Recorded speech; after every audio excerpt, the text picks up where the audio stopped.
Muito bem. Bom dia a todos os seres vivos que aparecem por aqui, nessas break do Google Meet, nas janelas do Google Meet aqui.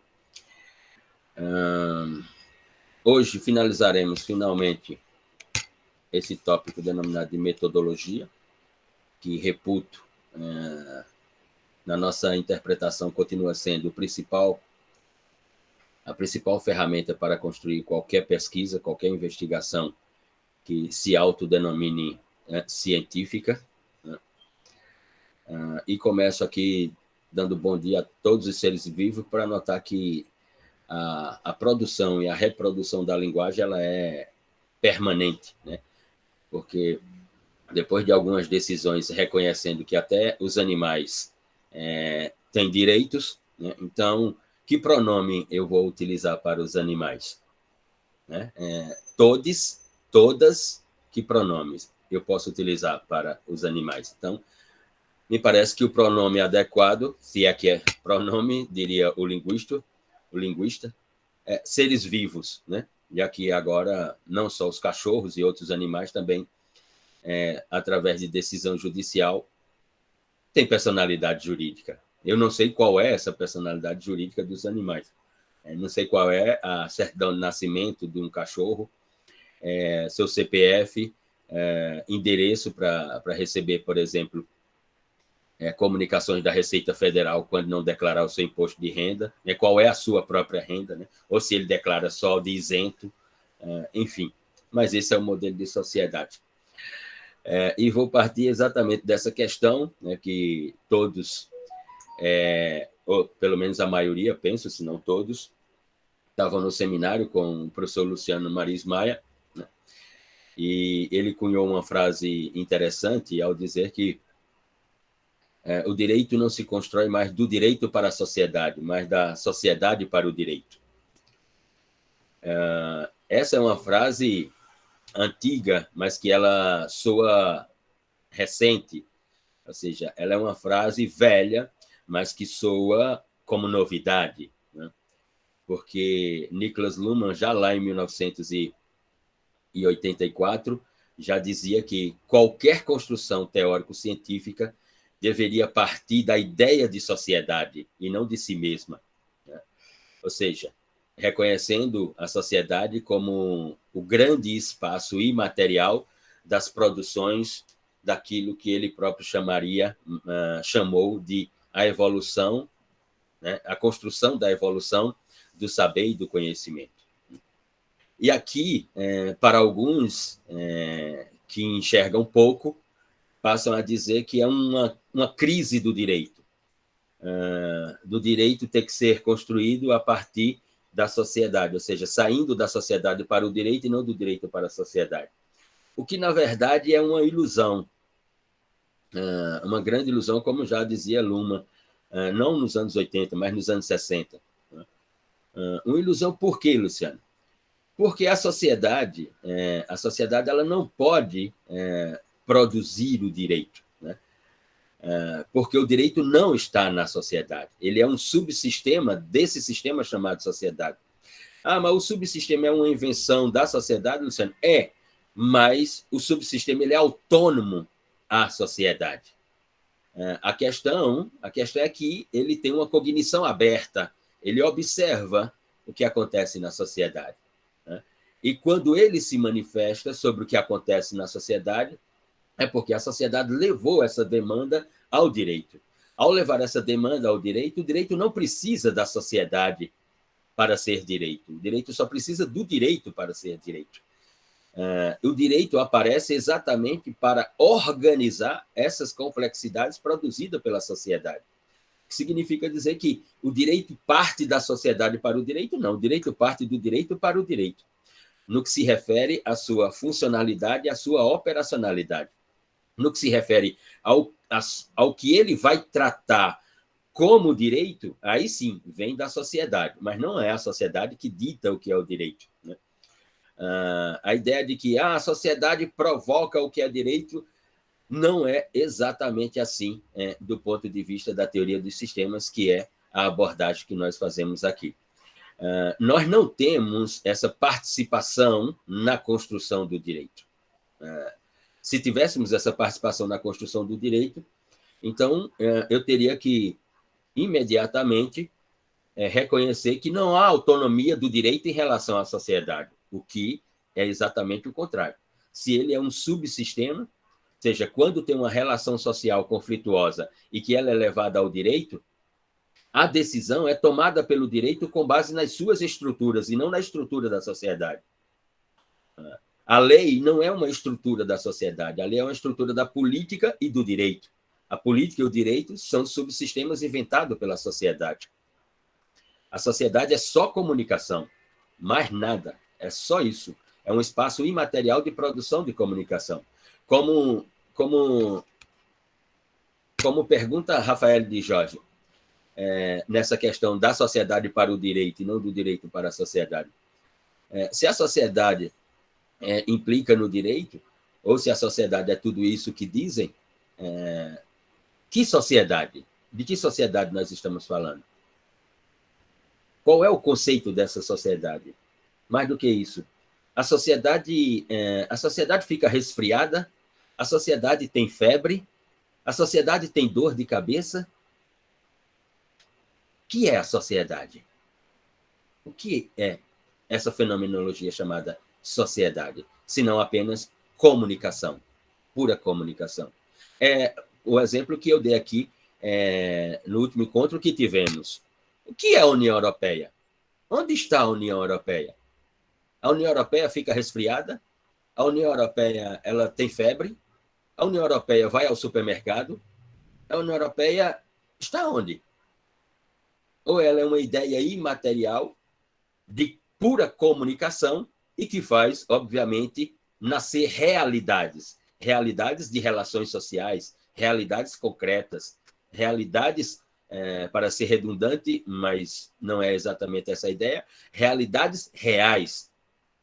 Ou seja, eu levanto pela manhã e cumprimento a União Europeia, eu levanto pela manhã e cumprimento a sociedade, que é sociedade, que é União Europeia. Se não apenas uma produção comunicativa, mas uma produção comunicativa irrenunciável no processo civilizatório. Porque sem comunicação, nada existe.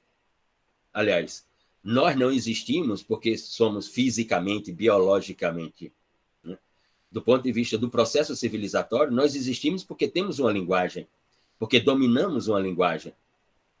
E com essa linguagem, alguns vão ser promotor de justiça, outros vão ser juízes, outros vão ser advogados, e outros escolheram a profissão que hoje é reduzida ao ridículo, chamado professor universitário.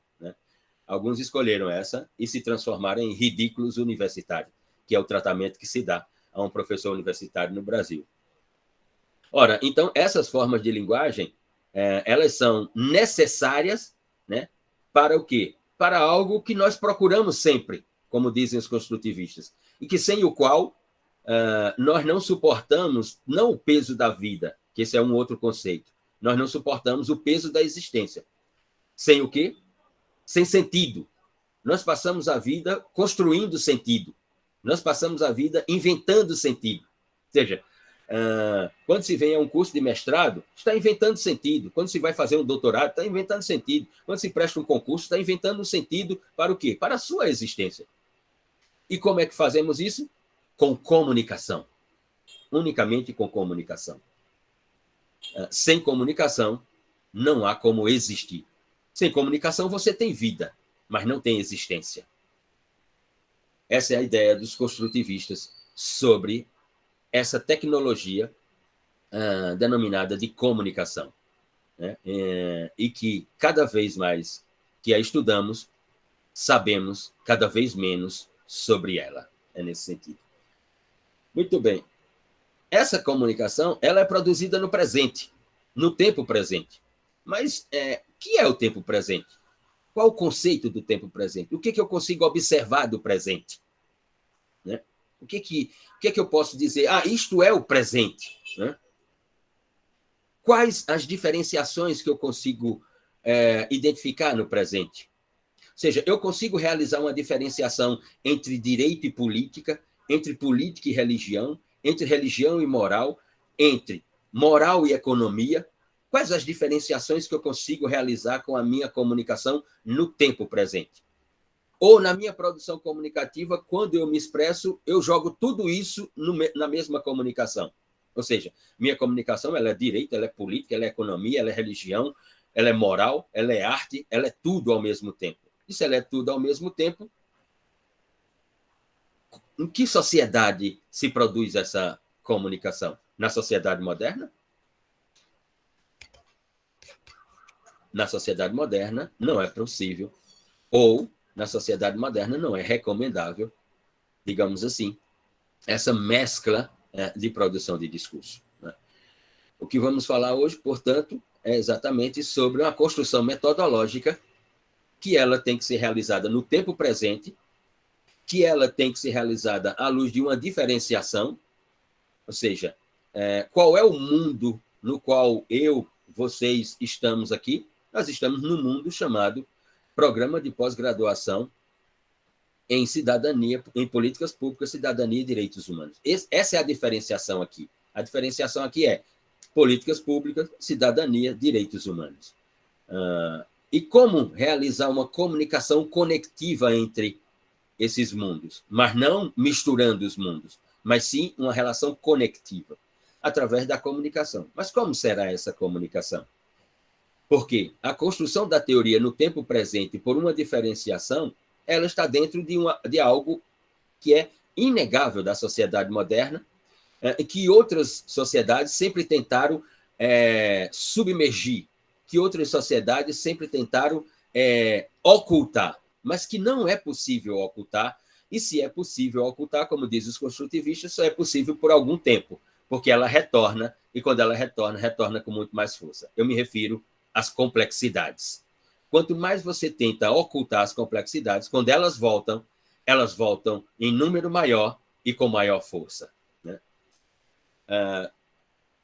Peguemos como, por exemplo, a sociedade brasileira, a produção de comunicação da sociedade brasileira.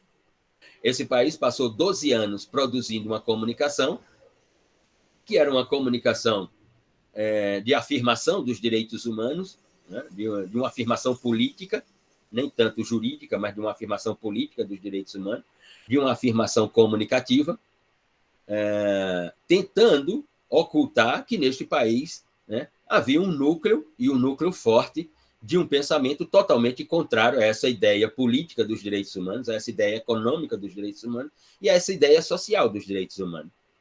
Chegou um momento que não dava mais para ocultar e ela emergiu, e quando ela emergiu, ela se tornou a comunicação em vigência que nós estamos assistindo aí. Aquela que afirmava direitos humanos hoje está tentando, a duras penas, lutar para tentar voltar a afirmar o seu discurso, porque a outra emergiu, e emergiu com toda a força, mostrando que não é possível ocultar as complexidades. Agora, como dizem os construtivistas, e os funcionalistas, e os estruturalistas, é possível organizar essas complexidades, mas não ocultá-las, ou escondê-las, ou submergi-las, porque quando elas voltam terrivelmente.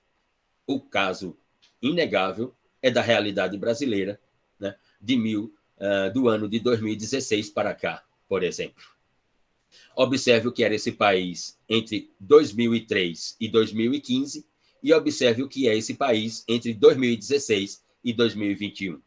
E observe as duas estéticas que esse país viveu nos últimos 19 anos, digamos assim, nos últimos 18 anos, digamos assim. O que significa dizer que as teorias têm o seu limite. Toda teoria tem o seu limite, ou os seus limites. E aqui é que está a grande questão da construção das teorias, porque ela só pode ser construída no tempo presente, ela só pode partir do tempo presente, e ela só pode partir, como diz Luhmann, à luz do que é a sociedade. Então, que teoria eu vou construir a partir do que é a sociedade? Não que a sociedade determine o que é a teoria, mas os limites da teoria é o próprio modelo de sociedade. Então, o que é essa teoria? Então, como conciliar teoria, e principalmente aqui, que nós estamos para tratarmos de direito, Teoria do direito e sociedade. Que teoria do direito na sociedade brasileira, por exemplo? Quer dizer, já passo a palavra, Paulo. Se eu tiver que construir uma teoria, e segundo Luhmann, por exemplo, não há como não abrir a cognição para o que acontece nas relações sociais, né, nesse espaço imaterial chamado sociedade, para que se possa construir essa teoria. Mas o que é que eu estou observando nessas relações sociais? O que é que eu estou observando nesse espaço imaterial chamado sociedade para eu construir a teoria? E qual será essa teoria? Diga, Paulo. Professor, se não é possível ocultar a complexidade, isso quer dizer que há uma resistência linguística? A linguagem também é resistência? Sim, a linguagem é resistência, claro que sim. A linguagem é invenção, a linguagem é resistência, a linguagem é estrutura, né? E a linguagem determina não só o estado do presente, né? Mas a linguagem determina a renovação do presente, a reformulação do presente, a revisão do presente. A linguagem determina o ressignificado do presente à luz de algo chamado diferenciação da unidade.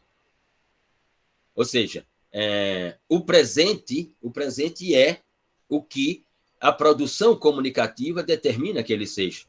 Então, obviamente que a sociedade, ela, nesse ponto, aqui está a originalidade do pensamento de Luhmann, a sociedade é o grande espaço de comunicação, né? Só que não é um espaço unitário, como, por exemplo, o pensamento iluminista, o pensamento artificial moderno, o pensamento liberal, burguês, das revoluções americana e francesa, por exemplo, mas também os movimentos britânicos, sempre apontaram ser, ou seja, sujeito e objeto, sujeito e objeto. A relação não é linear assim. Porque se fosse assim, nós não teríamos uma produção tão extraordinária de complexidades. Se a questão fosse linear, se fosse apenas sujeito e objeto, objeto e sujeito. A questão é saber quem é o sujeito. Qual a comunicação que o sujeito produz? Por que ele produz essa comunicação? O que o faz produzir a comunicação A e não a comunicação B? E o que faz com que a comunicação A produzida por ele se torne o presente? E aquela comunicação que existia passa a não existir mais e seja apenas um passado. Mas no caso do direito, se observarmos, né, o direito é tão monstruoso, o direito é tão monstruoso, ele é uma artificialidade tão monstruosa que o que ele coloca de linguagem para fora, hoje, não quer dizer que amanhã ele não coloque para dentro novamente. O que ele deixou de fora da linguagem hoje, não quer dizer que amanhã ele não jogue para dentro. Ou seja, não há, como diz Rafael de Jorge, não há garantias alguma pelo direito. A única garantia que nós temos é ele próprio, o direito. Façamos um exemplo aqui. Quando nós temos uma lide, quando nós temos um processo, né, qual é a certeza que nós temos se vamos vencer ou se vamos perder o processo? Não há certeza nenhuma sobre isso. Você pode ter a razão que tiver. Você pode juntar os documentos comprobatórios que tiver. Você pode levar as testemunhas que observaram tudo o que aconteceu. O juiz pode tomar uma decisão totalmente contrária a tudo que você apresentou nos autos do processo. Então, nós temos certeza que iremos vencer o processo? A outra parte tem certeza que irá vencer o processo? Não. Qual é a única certeza que as partes têm? Que o direito dará uma decisão e que ela se chamará direito, seja ela qual for. É a única certeza que nós temos. Então, o direito precisa do quê? Ele só precisa dele. Porque se ele disser que é direito, será direito. Se ele disser que não é direito, não será direito. E se ele disser que o direito está com o Luciano, estará com o Luciano. E se ele disser que o direito estará com Marta, estará com Marta e não com o Luciano. E se Luciano, que ficou sem o direito, não se contentar com isso, o direito diz, você tem um sistema recursal, recorra. E eu recorro para quem? Eu recorro para o próprio direito. Eu não saio do direito. A não ser que ele me jogue para fora. Então, como é que o direito pode depender da sociedade? Como é que o direito vai ser o que a sociedade disser que vai ser? Essa linguagem não tem sentido. Ela parece uma linguagem, volto a repetir, ela parece uma novidade. Não tem novidade. Não tem novidade. O caso que, veja, como é que isso acontece no mundo da sociedade do direito. Caso de algumas semanas atrás, uma senhora que entra no supermercado, furta uma Coca-Cola de 1 litro, furta uns pacotes de miojo, que tudo dá R$ 21. Ela é autuada em flagrante, é levada 24 horas depois para a audiência de custódia. A juíza determina a prisão preventiva dessa mulher, que furtou para se alimentar. Aparece alguém para defender essa mulher, impetra um habeas corpus, vai para o Tribunal de Justiça, o Tribunal de Justiça nega o habeas corpus, mantém a mulher presa, e só essa semana é que o Superior Tribunal de Justiça vem conceder uma ordem de habeas corpus para essa mulher.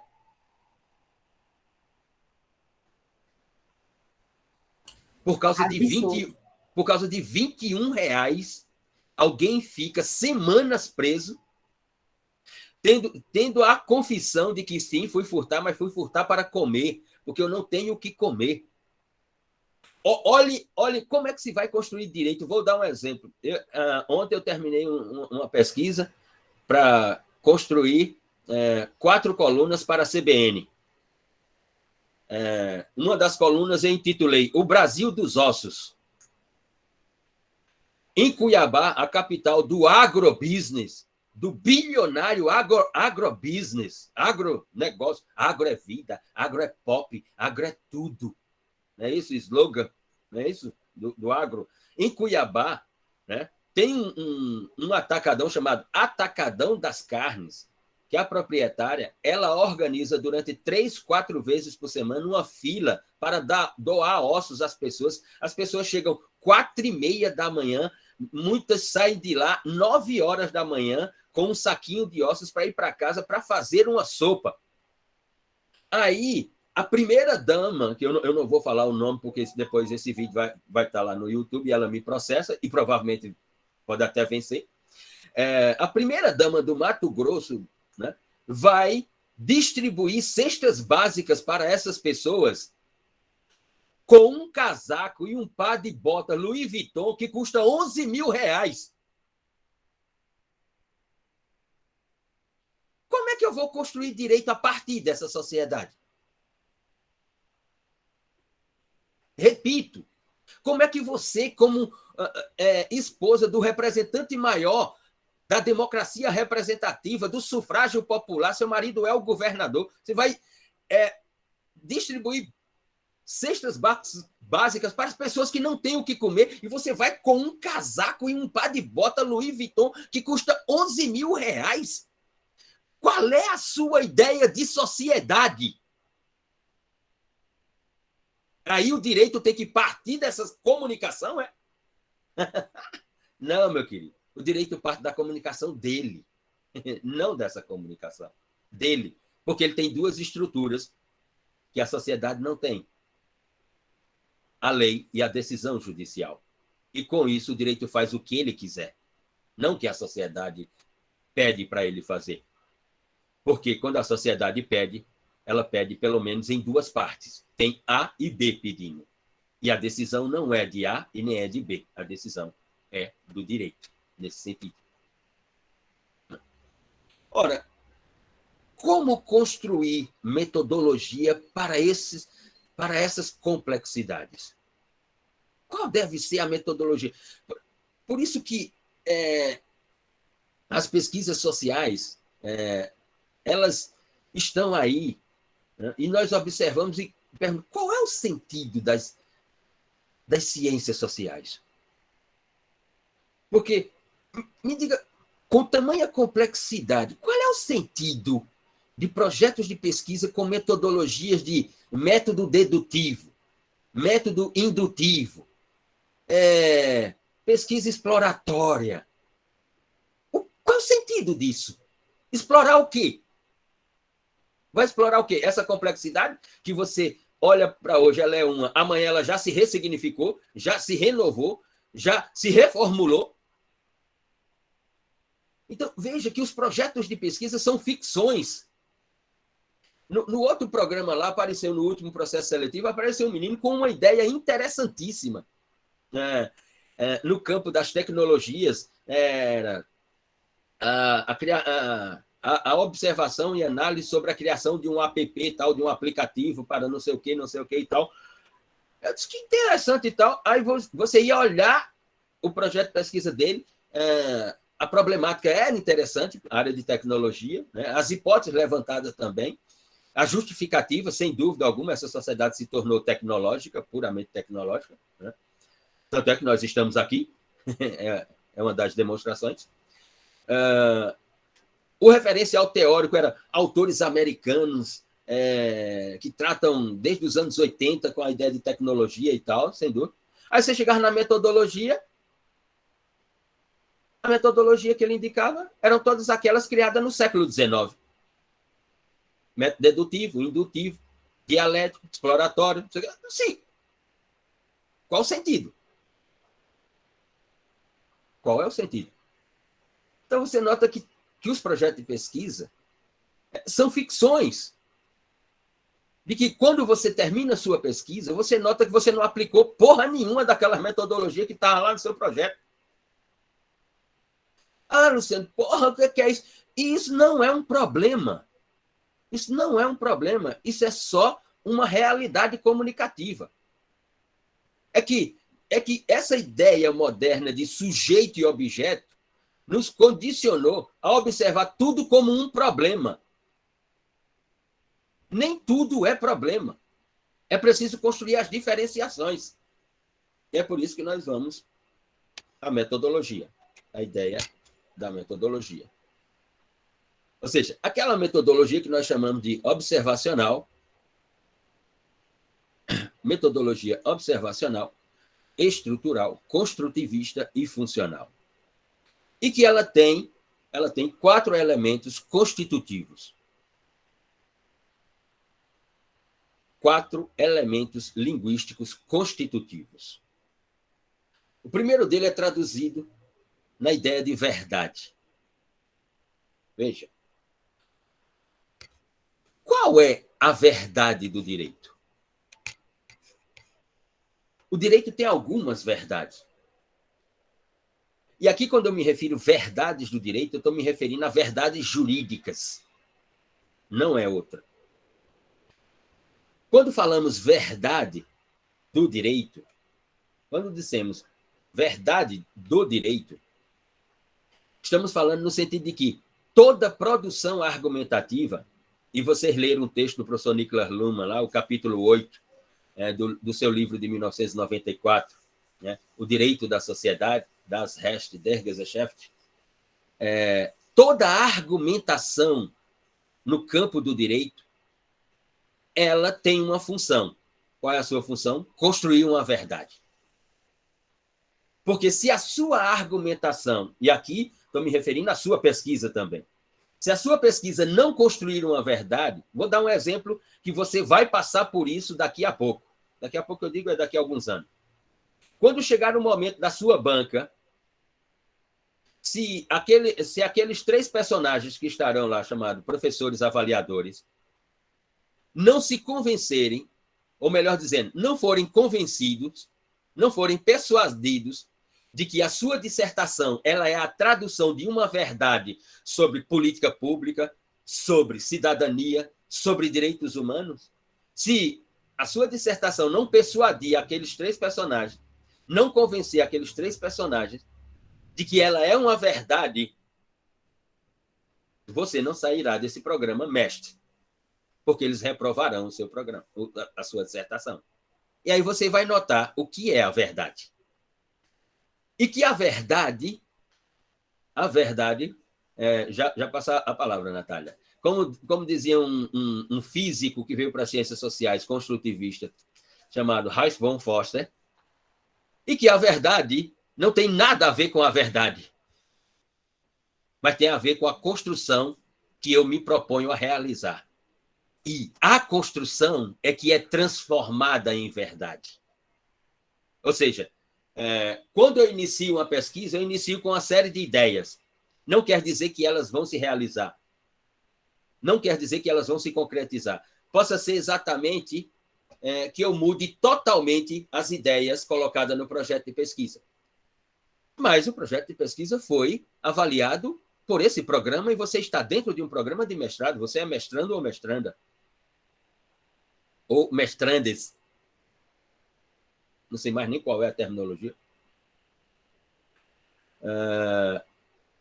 Sim, mas ela não existe mais. O que estamos querendo dizer é que a primeira das realidades do direito é a construção de uma verdade. Diga, Natália. Já trazendo o contraponto com o texto, e essa construção da verdade, toda essa arguição de argumentos, a validade dela é o próprio direito quem vai dar. Claro, no texto, coloca dessa forma. Ele fala que a argumentação ela vai ser dividida por boas e más razões. Aí ele levanta já o questionamento de quem vai determinar o que é bom e o que é ruim e quais vão ser os critérios para fazer essa estipulação. Uhum. Então, ele coloca o argumento ruim como aquele que vai contra a lógica e não possui sustentabilidade. Aí eu coloquei até um caso que aconteceu nos Estados Unidos, que foi o primeiro processo judicial que a pessoa arguiu a defesa de que não cometeu o crime porque estava sob possessão demoníaca. Nesse caso, foi utilizado testemunhas oculares da possessão e foi chamado demologistas, Ed e Lourin, para dar embasamento de que demônios existem, de que o inferno existe, de que havia essa possibilidade da possessão. E para comprovar que na possessão a pessoa perde as faculdades mentais e assim não pode responder pelo que cometeu. Então, o que ele queria era a inocência com base nisso. Mas o juiz, né, não deu causa, ele viu que não tinha relevância científica as provas apresentadas no processo. Só que a gente também tem textos.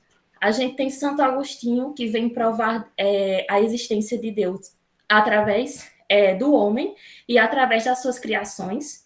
E a gente tem Tomás de Aquino, que ele se apropria das ideias de Aristóteles para comprovar que Deus existe pela razão.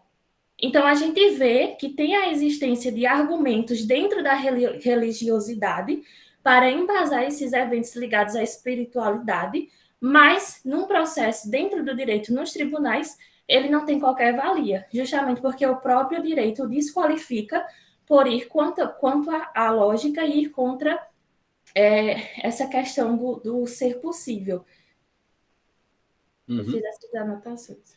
Sim, e o direito constrói essa verdade, né, por aquilo que Luhmann chamou de teoria da diferenciação funcional, que é a funcionalidade operativa do direito, por exemplo, e da política e de outros subsistemas. O direito constrói essa verdade dentro da teoria da diferenciação funcional, não pela demonstração, mas pela explicação. O direito não é aquilo que se chama de ciência jurídica, não é uma ciência da demonstração. O promotor de justiça não demonstra absolutamente nada. O advogado de defesa não demonstra absolutamente nada. O juiz, quando prolata a decisão, não demonstra absolutamente nada. Esses três personagens só explicam.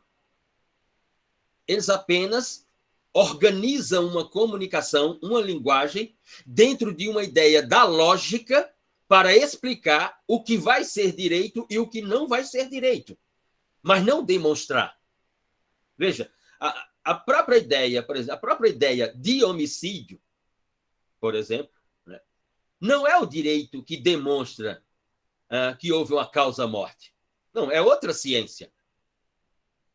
Eu tenho uma ciência chamada ciência da saúde que determina em que momento a pessoa morreu, entre tal hora e tal hora, qual foi a causa que levou a pessoa à morte, né?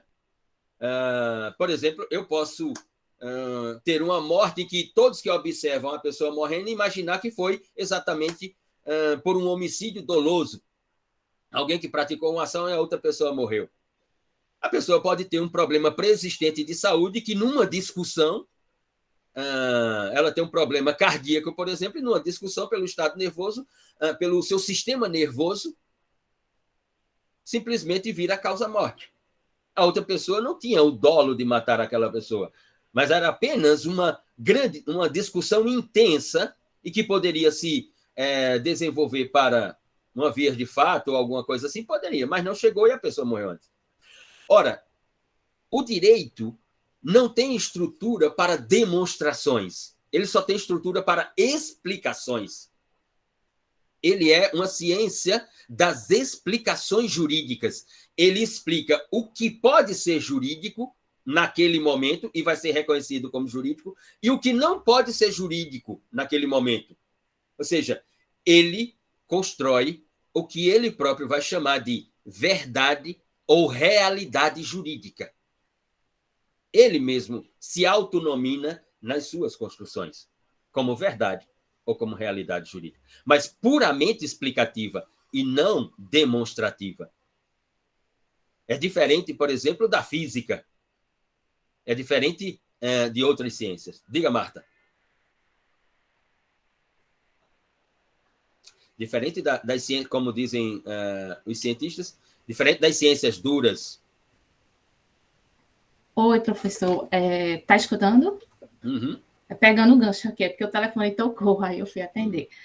Pegando o gancho aqui com a Natália, sobre a questão de a forma como o texto será interpretado, né, que pode resultar em argumentos do tipo de erros, né, que seriam os argumentos equivocados e não equivocados, né, que Luhmann fala no texto, e razões que seriam as boas e más, né, devendo ser fundamentadas, sendo, portanto, ele fala até esse terminho, autológicas, né? Uhum, sim. E aí ele também expressa que fundamentar com base em razões significa também fundamentar as razões, sendo necessário princípios duráveis, a despeito da moral, ética e razoabilidade, se submetendo ao ambiente no qual esses princípios são reconhecidos. Né? Então, assim, os princípios podem ser considerados formas de redundâncias que parecem ser compatíveis com a variedade do sistema. Aí ele também fala que o caso específico individual vai se situar no contexto de decisões anteriores e posteriores, né? Pressupõe que já houveram casos similares decididos e que, sequencialmente, haverão casos a serem decididos repetitivamente. Certo? Aí, no caso, também ele conclui, também diz que as repetições realizam-se sempre novamente em situações diferentes, sendo mais fácil e diferenciador do que o simples copiar, exigindo condensação, confirmação, redução a identidades determináveis e generalização. Assim, nessa questão, esse ponto que Natália tocou aí. Veja, os princípios, Marta, eles são a principal artificialidade construída pelo pensamento moderno. Porque com os princípios, eu explico tudo sem explicar nada. Porque, vou dar um exemplo. Dignidade da pessoa humana. Com essa argumentação, eu posso colocar alguém dentro da cadeia e eu posso colocar alguém para fora da cadeia. Com o mesmo princípio. Como já disse o certo teórico, dignidade da pessoa humana é uma invenção linguística artificial da modernidade, né, em que ela cabe tanto naquela sua sala maravilhosa, né, daquela sua esplanada, do seu apartamento no Cabo Branco, né, olhando para o Oceano Atlântico Sul, como ela cabe do lado do vaso do seu banheiro, onde você senta a bunda para fazer o número 2. Ela cabe tanto lá de frente para o Oceano Atlântico, quanto ela cabe lá no seu banheiro.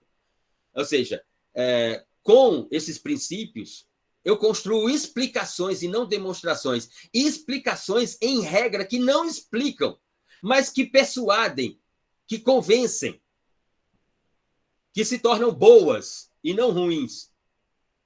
Vai depender sempre do caso que está sendo colocado em debate pelo direito. Ou seja, para o direito decidir. Por quê? Porque o direito tem que decidir. nesse modelo de sociedade, é ele que tem que decidir. A sociedade não decide nada nesse modelo. A sociedade decide o quê? A sociedade não decide absolutamente nada. Quem decide é o direito. Por quê? Porque a sociedade ela só constrói as complexidades. Na sua produção comunicativa, as relações, e não tenham dúvida sobre isso, as relações humanas, e aqui com todo respeito, devido respeito, máximo respeito, as relações humanas não tem nada a ver com valores, isso é balela. Essa é uma linguagem antiga que não tem mais sentido. Ah, eu sou uma pessoa cheia de valores e eu me relaciono com pessoas que têm os mesmos valores que eu. Conversa! Você está enganando a você próprio. Nós nos relacionamos por comunicação. E como diz Hans von Foster, a comunicação ou ela nos aproxima ou ela nos distancia. É só isso, tem nada a ver com valores. Mesmo porque, eu diria que, eu vou colocar só esse universo nosso aqui, né, que tem aqui, deixa eu olhar aqui, 16 pessoas, 16 pessoas. Né? Quem aqui diz assim, eu sou uma pessoa de tais valores, e no dia a dia pratica os seus valores? Nas suas ações comunicativas, pratica os seus valores. Ou, nem muitas, seja na questão de um subsistema chamado família, seja na questão de um subsistema chamado trabalho, seja na questão aqui de um subsistema chamado universidade, seja na produção comunicativa em sociedade. Quem aqui nunca, numa produção comunicativa, não freou a linguagem para ela não entrar em conflito, né, e manter o ambiente, não o ambiente da teoria dos sistemas, mas ali onde você se encontra? Quem aqui nunca diz assim, eita, vou ficar calado para não gerar um conflito? Sim. E os seus valores? Onde estavam eles? Que naquele momento você não os praticou. A comunicação, ou ela nos avizinha, ou ela nos distancia. E o resultado? Nós não sabemos o que ela é. Nós não sabemos o que ela é. E no direito, essa ideia da verdade, ela é sempre uma construção explicativa, porque não existe só uma verdade, mas um universo de verdades. A questão é que o direito vai selecionar o que ele vai construir como a verdade jurídica e a realidade jurídica. E quando ele disser qual é a verdade e a realidade jurídica nesse oceano de verdades, as outras não serão verdades, até o direito reaparecer para tomar outra decisão. O que hoje não é verdade no direito, amanhã pode passar a ser. E o que hoje é verdade no direito, amanhã pode não ser mais.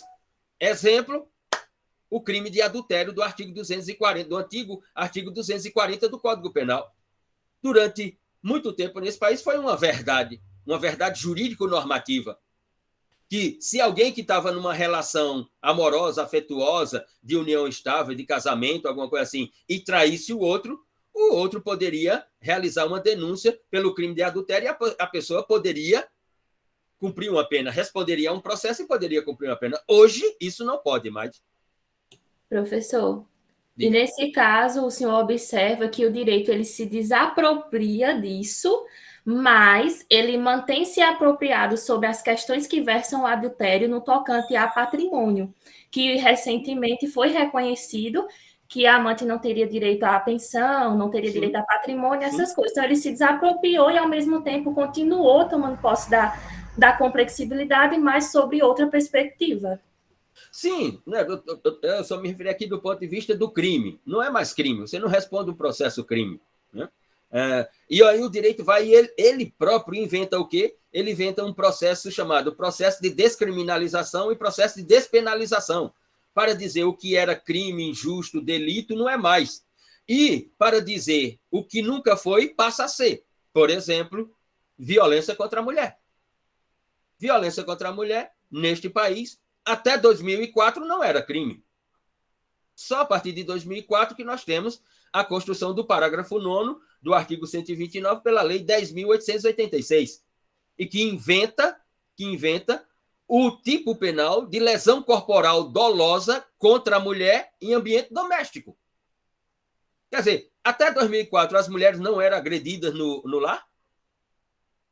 Quer dizer, só a partir de 2004 que se descobriu que as mulheres eram agredidas fisicamente, moralmente, sexualmente no lar? Antes não era? Então, nota a artificialidade do direito moderno. O direito moderno ele é fundamentalmente artificial. Ou seja, ele é aquilo que os construtivistas chamam de uma ilusão funcional. Por quê? Porque a função do direito não é resolver essas questões que o pensamento iluminista, moderno, liberal chama de problemas. Porque não são problemas, são complexidades. Quem aqui, por exemplo, vou fazer uma pergunta retórica, né, como diriam os gregos. Quem aqui pode afirmar que jamais cometerá um crime na vida? Num país que tem só catalogados mais de 2.500 tipos penais. Hoje, no Brasil, nós temos uma legislação entre o Código Penal e a legislação extravagante com mais de 2.500 tipos penais. Quem aqui pode dizer, eu jamais praticarei um crime? Então, se não há nenhuma pessoa que possa dizer que jamais praticará um crime, então isso não é um problema, isso é uma complexidade. Isso não pode ser tratado como um problema porque não tem solução para isso. E por que não tem solução, Luciano? Porque não é um problema, é uma complexidade das relações sociais. Então, qual é a função do direito? Resolver isso? Não! O direito não resolve absolutamente nada. Agora, o direito é o sistema pelo qual, na modernidade, né, nós fazemos o quê? Organizamos essas complexidades. E qual é o sentido da organização dessas complexidades? Que elas não saiam de controle. Que elas não levem a própria ideia de comunicação na formação da sociedade ao caos. A função do direito é construir uma ilusão funcional das organizações das complexidades. Ou seja, quando vem uma decisão judicial numa lide, num processo, então, nós dizemos assim, olha, tá vendo? O direito apareceu. Se aquilo não nos contenta, nós fazemos a crítica ao direito. Né? Mas aí diz, mas tem o grau de recurso, pode ser que lá na segunda instância, pode ser que no STJ, pode ser que no STF, pode ser que no Tribunal Internacional, como a Corte Interamericana ou AIA, daqui uns 50 anos, né? Como nós vimos no seminário, vocês assistiram, né? Assistiram, inclusive, a intervenção de uma mulher advogada, membro, assim, como é que o processo de Margarida Maria Alves está lá há mais de 30 anos? Se todos nós sabemos quem mandou matar, se todos nós sabemos quem foi o executor, e está lá há 30 anos, esperando uma decisão. Porque isso se chama direito, e essa é a verdade do direito. Afirmação de Luciano Nascimento Silva. Direito não trabalha com verdades sociológicas. O direito não trabalha com verdades de costume. O direito não trabalha com verdades históricas. O direito trabalha com uma única verdade, chamada verdade jurídica. E essa verdade jurídica é construída por ele próprio, não pela sociedade, não pela política, não pela economia, não pela moral, não pela religião. É construída pelo próprio direito, a verdade jurídica. Ou através da lei, ou através da decisão judicial. E quando ela aparece para determinar qual é a verdade existente. Luciana, isso mas tem outros e outros casos. E toda vez que o direito vai, como se referiu Marta, toda vez que o direito vai decidir, num caso concreto, ele olha para o que ele já decidiu. Aqui está algo interessante no direito. Ele decide o presente olhando para o passado, tentando garantir o futuro, o que é algo improvável. O que é algo improvável. Algo totalmente improvável. O que traduz do direito uma ilusão funcional. Agora, sem essa ilusão funcional, seria pior? Seria. Porque sem essa ilusão funcional, nós voltaríamos para o estado de natureza. E aí, no estado de natureza, meu querido, quem é mais forte continua existindo e com a vida. Quem não é, deixa de existir e perde a vida. É nesse sentido. Muito bem. Então, o primeiro elemento para se reconhecer em qualquer pesquisa no direito é de que, se você está construindo uma dissertação, não tenha dúvida. Ou você constrói uma verdade, ou você não está no direito. O direito não lhe receberá. O direito estará, sim, lhe aguardando, desde que você traga para ele algo que ele possa dizer, isso é uma verdade jurídica. Mas aí, note, quando você levar isso para o direito, isso não será mais seu, será do direito. Quando você concluir sua dissertação e que a banca aprovar sua dissertação e disser que você é mestre por esse programa, aquele trabalho não é mais seu. Aquele trabalho é do direito, ou seja, aquele trabalho é de um programa de pós-graduação em cidadania, direitos, políticas públicas e direitos humanos. Por quê? Porque é esse programa que está dizendo que você é mestre nessas 3 áreas do direito. E quando ele disser, aquilo é uma verdade. Assim como será uma verdade se os 3 professores não forem persuadidos, convencidos de que você construiu uma verdade. E eles reprovarão o seu trabalho e esse programa irá dizer, você não é mestre, e isso será uma verdade. Por mais que você interprete de que o seu trabalho era uma verdade. Se não houver uma decisão que certifique isso, a sua verdade, ela fica só como sua. Mas quando a sua verdade é trazida para o direito e que o direito reconhece como verdade, ela deixa de ser sua verdade e ela passa a ser a verdade do direito. Certa vez, num congresso em Buenos Aires, eu havia feito uma palestra, apresentado um texto, a convite da Associação Argentina de Filosofia do Direito, um texto chamado O Observador e o Governo dos Juízes, sobre a decisão judicial, como os juízes decidem. E quando terminou, eu participei de um painel junto com um teórico argentino, um professor das antigas do direito argentino. E quando terminou, a gente foi para um restaurante que tem em frente à Faculdade de Direito da Universidade de Buenos Aires. Tem um restaurante, o nome do restaurante é Mercedes-Benz. E estávamos a uma mesa, todos que tinham participado do painel e tal. E eu fui conversar com esse professor, porque o admiro, o respeito, né? Li muitos textos seus. E disse, professor, eu tive uma ideia, eu gostaria de colocar para o senhor, para saber se tem lógica, se tem sentido. E ele disse, diga, Luciano, diga. Ele disse, inclusive, gostei muito da sua intervenção lá no painel.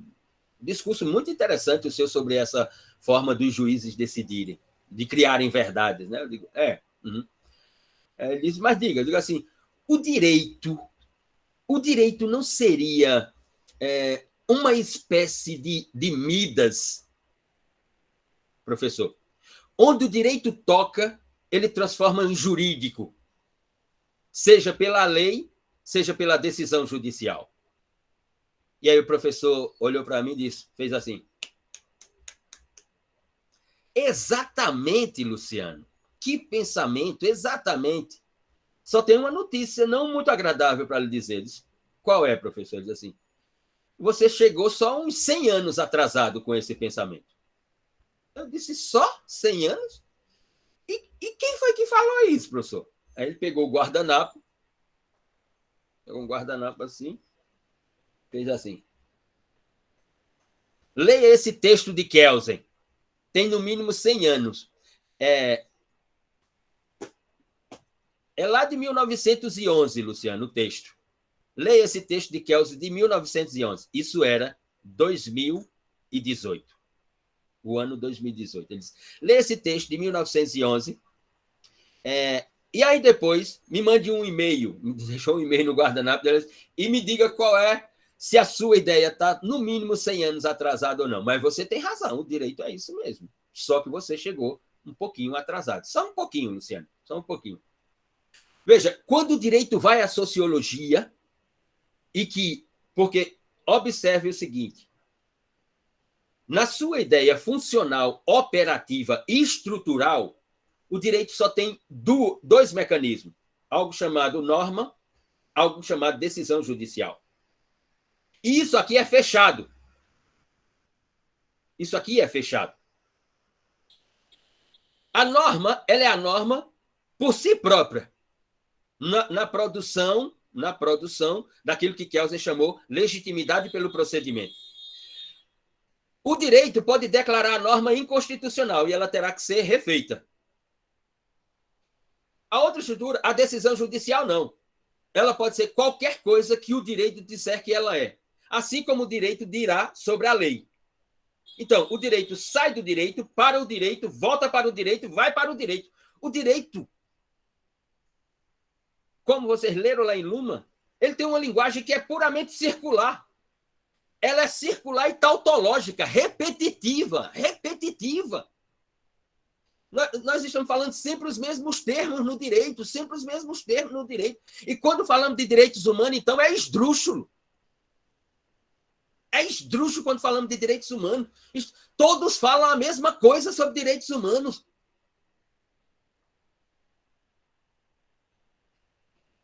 Ora, quando o direito utiliza essas duas estruturas, elas são fechadas. Mas o direito tem a cognição aberta. Aqui, ó, aberto. Ele está assim, como um satélite. O que é que ele faz? Quando ele vai na sociologia e, opa, aquilo é interessante como linguagem. Aí o que é que ele faz? Traz para o direito. Aquela linguagem não é mais uma linguagem sociológica. Agora ela é uma linguagem da sociologia do direito e não mais da sociologia. Quando ele vai na política e traz a linguagem, aquela linguagem não é mais uma linguagem da política ou da ciência política, mas da política do direito. Quando ele vai na economia, ele se apropria de uma linguagem da economia, ela não é mais uma linguagem econômica, ela é uma linguagem do direito econômico.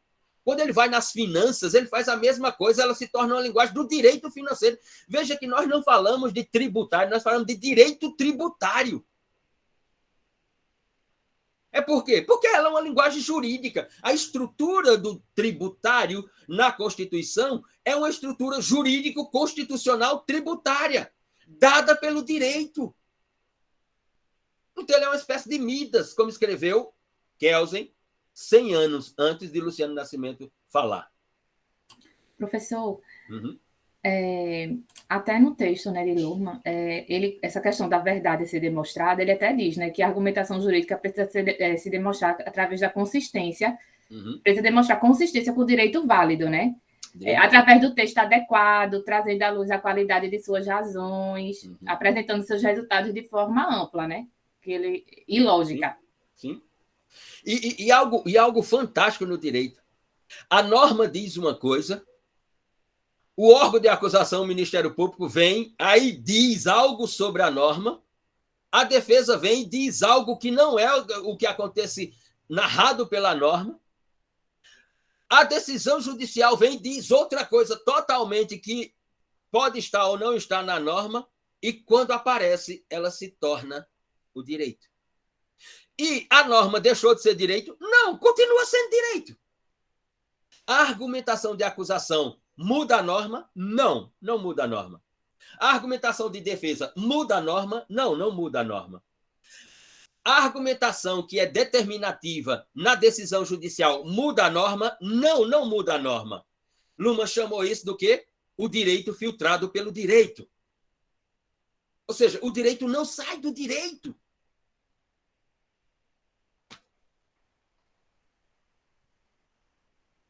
É extraordinário, é uma ilusão extraordinária. Por que ela é uma ilusão? Porque até os dias de hoje, ela constrói sentido para nós. Tem sentido. Tem sentido. Essa é a questão. Então, diga, Paulo. Tanto, professor, que lá no próprio texto, né, ele até fala, que o Luhmann, que os casos jurídicos, né, e toda comunicação a ele referido existe apenas dentro do sistema e para ele mesmo, né? Exato. A linguagem que interessa para o direito é aquela que ele, em si, já tomou a decisão de que será a sua linguagem. e ela circulará dentro do direito, ou seja, ela circulará no sistema do direito. E não é hierárquica, é circular, não é hierárquica.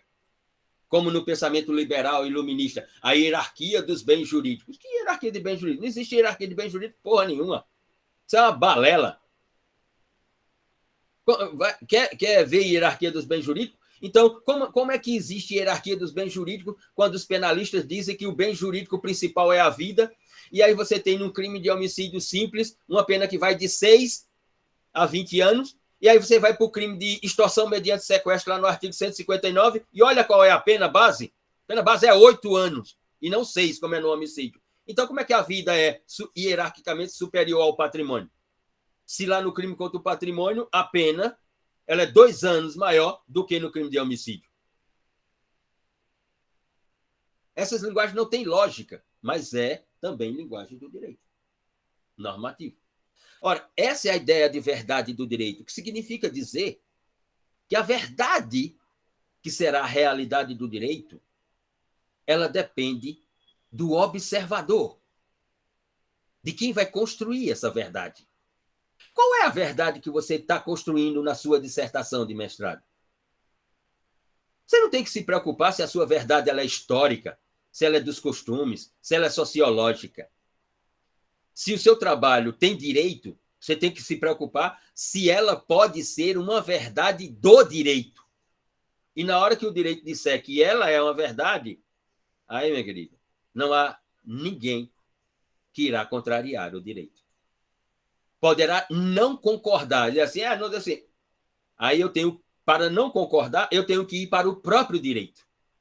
E o direito fará um reexame sobre essa verdade a partir dele próprio, o direito, e não daquele que não aceita a verdade do direito.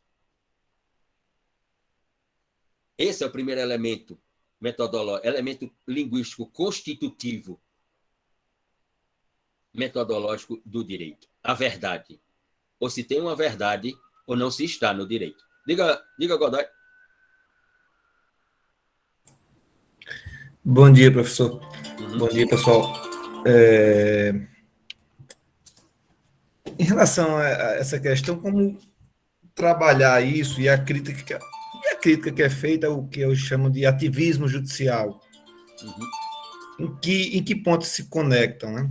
E aí, o senhor falando dessa questão de recorrer, recentemente eu vi um debate do deputado Ricardo Barros, líder do governo, com o deputado Marcelo Freixo, que é do Rio de Janeiro, recém-filiado ao PSB, né? Isso. E na ocasião, o líder do governo disse: não, nossos protestos não são democráticos, afinal, vocês lutaram muito tempo contra nossos protestos de 7 de setembro, não são anticonstitucionais, afinal, vocês mesmos lutaram contra o ativismo judicial das decisões da Lava Jato. É óbvio que minha percepção é um maniqueísmo do Ricardo Barros ao dizer isso, porque, de certa forma, há uma crítica às decisões da Lava Jato, mas se recorre respeitando as decisões até a última instância. Já em relação aos protestos de 7 de setembro, não, é dizer, olha, vamos fechar o Congresso Nacional e prender os ministros, algo assim. Mas como o senhor vê essa questão do ativismo judicial e dessa crítica ao ativismo judicial? Vamos lá. E antes da sua resposta, só informar aqui um precedente criado hoje, talvez pensando no futuro, é que 7 militares foram condenados pela morte do músico. Isso. Luciano também, o nome dele, né? Luciano, exatamente. Isso, 31 anos um deles e 28 anos os demais. É uma decisão muito importante, vamos dizer, ela protege o futuro, né? É uma decisão importante, mas apertadíssima, né? Apertadíssima, 3-2. Pois é. 3-2. E não permitiram levar para o júri popular, né? Não teve júri popular. Não teve júri popular, uma série de questões. Sinceramente, sobre aí, vai ter recursos e recursos, e a efetividade do cumprimento da pena, eu tenho lá minhas dúvidas. Sim.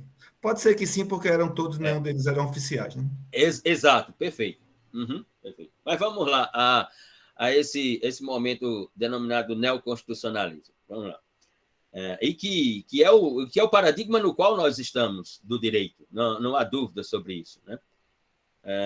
Sobre isso, eu não me refresquem aí, se eu não enviei, eu vou enviar para Cleiton, depois ele socializa com vocês sobre essa questão colocada por Godoy, um texto de Rafael de Jorge chamado O Desafio do Juiz Constitucional. Se alguém tiver aí com a sua pasta dos textos desse módulo aberto, se não identificar esse texto, eu envio para Cleiton, ele encaminha para vocês. Deixa eu colocar aqui. Desafio do Juiz Constitucional. Vamos lá. O debate mais relevante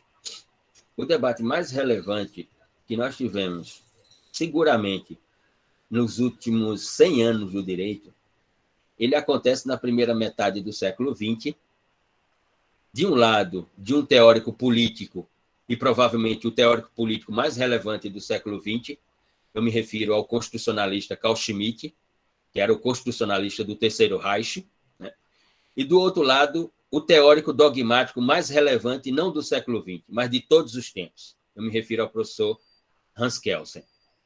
O debate sobre o guardião da Constituição, entre Schmitt e Kelsen, é a produção comunicativa do direito mais relevante dos últimos 100 anos.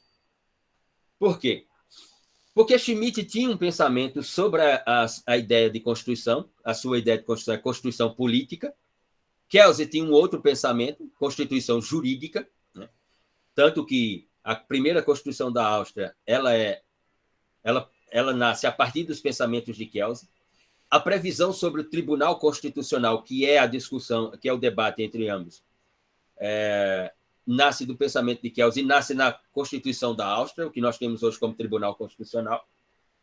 E Kelsen sustentava de que quem tinha que ser o guardião da Constituição deveria ser o Tribunal Constitucional, do qual depois ele vai fazer parte e depois ele vai largar o tribunal e vai embora, exatamente porque ele vai interpretar que o tribunal já não tomava mais decisões jurídicas, já não reconhecia mais a diferenciação funcional, não fazia a separação entre direito, moral, política, economia e religião. Já estava julgando tudo num balaio só, digamos assim.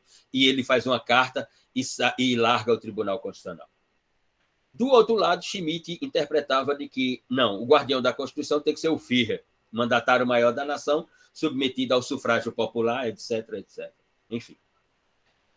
Ali, sem dúvida alguma, por um lado ou por outro, nós temos a ascensão definitiva da ideia do Estado constitucional. Né?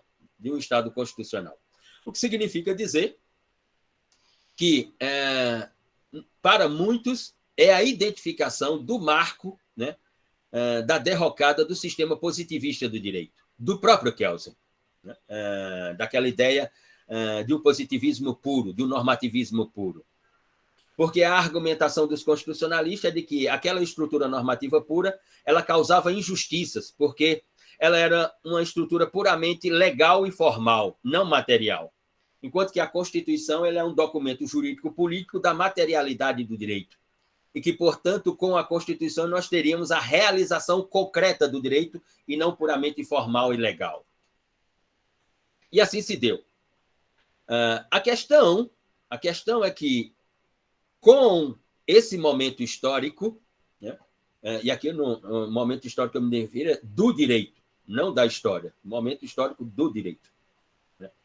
Esse momento histórico do direito, ele vai ocasionar numa transformação que nós assistimos aí, hoje, já há algum tempo. Se nós pegarmos a função do legislador, da fundação da sociedade moderna até hoje, ela é a mesma. Se nós pegarmos o juiz, não é a mesma. O juiz do Estado constitucional não é o juiz da exegese. O juiz do Estado constitucional dentro de um neoconstitucionalismo não é o juiz do constitucionalismo. Ou seja, então eu tenho uma ressignificação, uma redefinição das funções de dizer ou distribuir o direito, como diz Ronald Dworkin, por um personagem que se tornou central na democracia política, que é o juiz. Então, no positivismo jurídico, o juiz observava a lei e dizia o que estava na lei. Se tivesse conexão, haveria o reconhecimento formal legal da relação social no direito. No constitucionalismo, o juiz está adstrito à norma constitucional, ao mandamento da Constituição. Ele vai à Constituição, né? Olha a relação, olha a Constituição, vê qual é a vontade do legislador constituinte, do legislador originário, e não do legislador reformador, e aplica o direito. Muito bem. Até aí, seja na escola da exegese, ou no positivismo jurídico puro, ou no constitucionalismo, o juiz ele é um aplicador do direito. Ele aplica o direito. Até aí, as complexidades estavam controladas. Até aí. Mas aí aparecem uns teóricos para falar de neoconstitucionalismo. E a expressão que eu utilizo para o neoconstitucionalismo é a abertura da caixa de Pandora. Não é outra expressão. Com o neoconstitucionalismo, dentro dele, nós temos duas correntes dentro do neoconstitucionalismo. Uma denominada de ativismo judicial, a qual Godoy se referiu, a outra chamada decisionismo. Muito bem. No ativismo judicial, a decisão do ativismo judicial, que será a decisão do direito, e olhe, a decisão do direito num Estado constitucional de direito. Material. A decisão ativista, ela vai para além da Constituição, ela vai para além do ordenamento infraconstitucional, ela vai para além da Constituição, ela vai para além dos tratados para o juiz dizer o que é o direito. Não é apenas dizer o que é o direito, é construir o direito. No neoconstitucionalismo, o juiz não aplica, não diz, não distribui o que é direito. No neoconstitucionalismo, o juiz ele é um construtor do direito, ele constrói o direito com a decisão judicial. Ora, ele olha para a Constituição, ela diz uma coisa. Ele olha para o Tratado Internacional, ele diz outra. Ele olha para a norma infraconstitucional, ela não existe, então, sobre aquilo. Ele reconhece aquela realidade como direito. Eu poderia dizer aqui uma série. Por exemplo,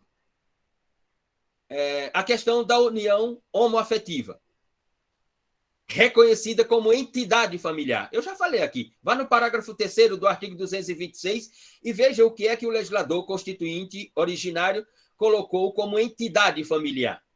E veja se a relação entre duas pessoas do mesmo sexo, ela se encaixa como entidade familiar.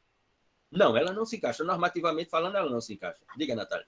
Professor, eu fiz até uma anotação, usando como embasamento essa decisão, porque o texto ele fala o que a argumentação jurídica ela pode alcançar e o que ela não pode produzir. Aí entra justamente no que o senhor já tinha até falado, que o argumento ele não possui força nem autonomia para criar direitos e obrigações a partir da retórica. Então, ele fica limitado ao discurso da norma que está em vigor.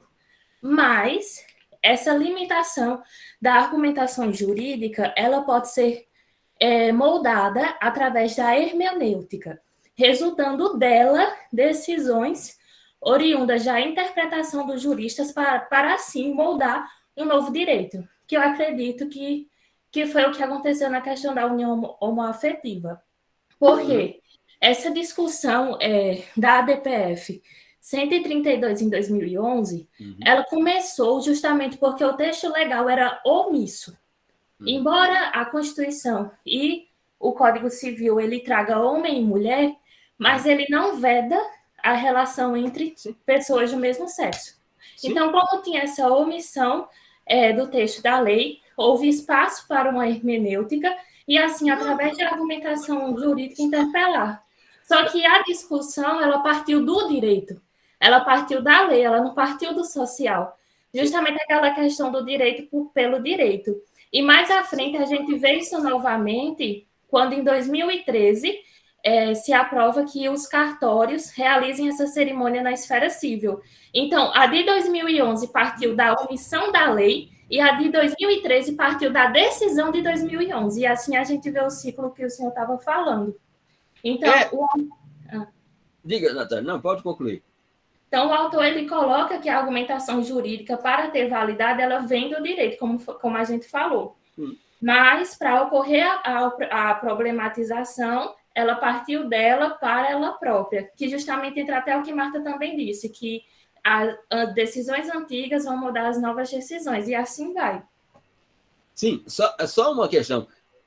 A decisão do Supremo Tribunal Federal mudou o parágrafo 3º do artigo 226?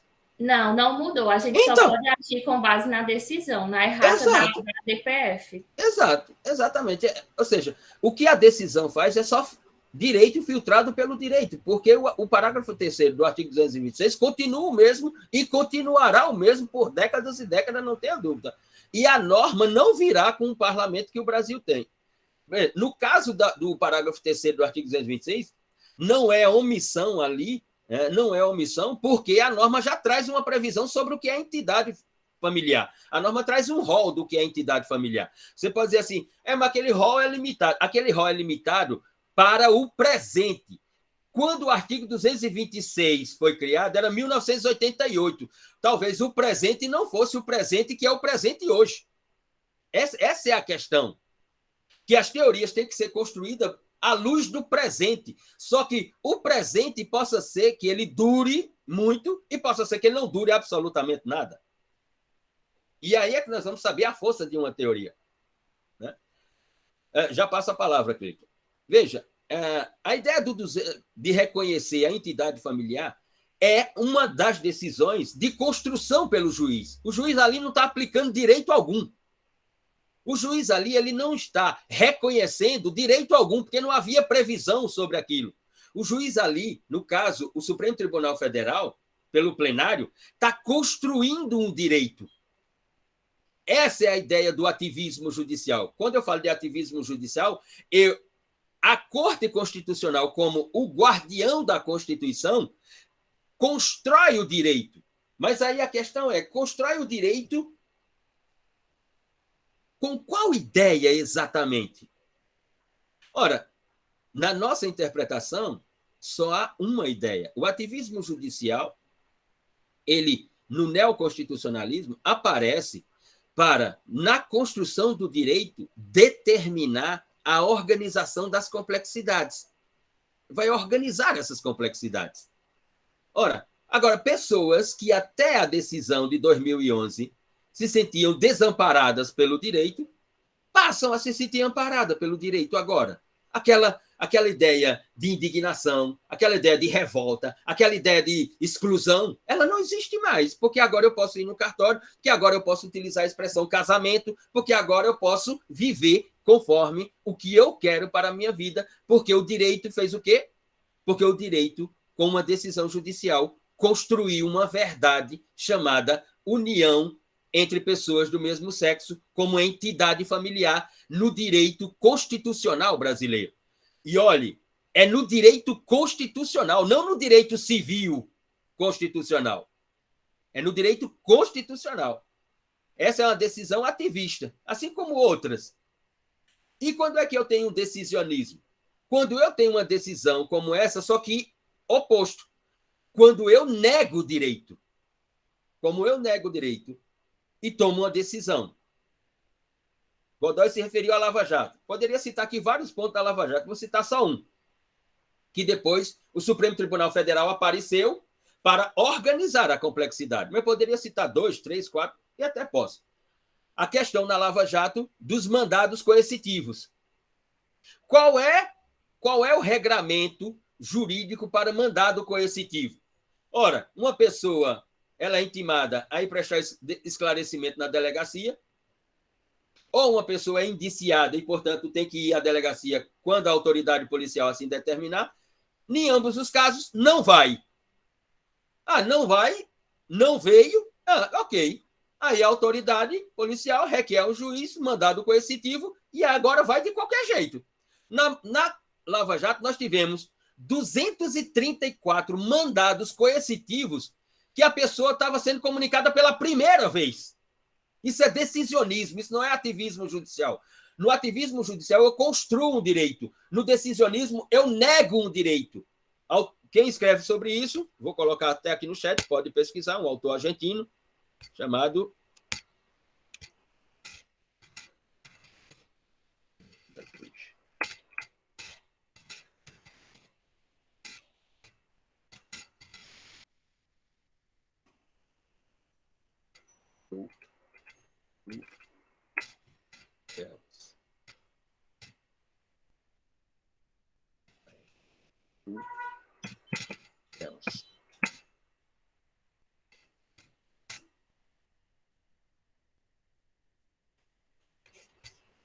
Quem escreve sobre decisionismo é o professor Diego Dukelski, trabalha com o Eugênio Raul Zaffaroni na Faculdade de Direito da Universidade de Buenos Aires. As decisões sobre mandados coercitivos são decisionismo e não ativismo judicial, porque negam o direito.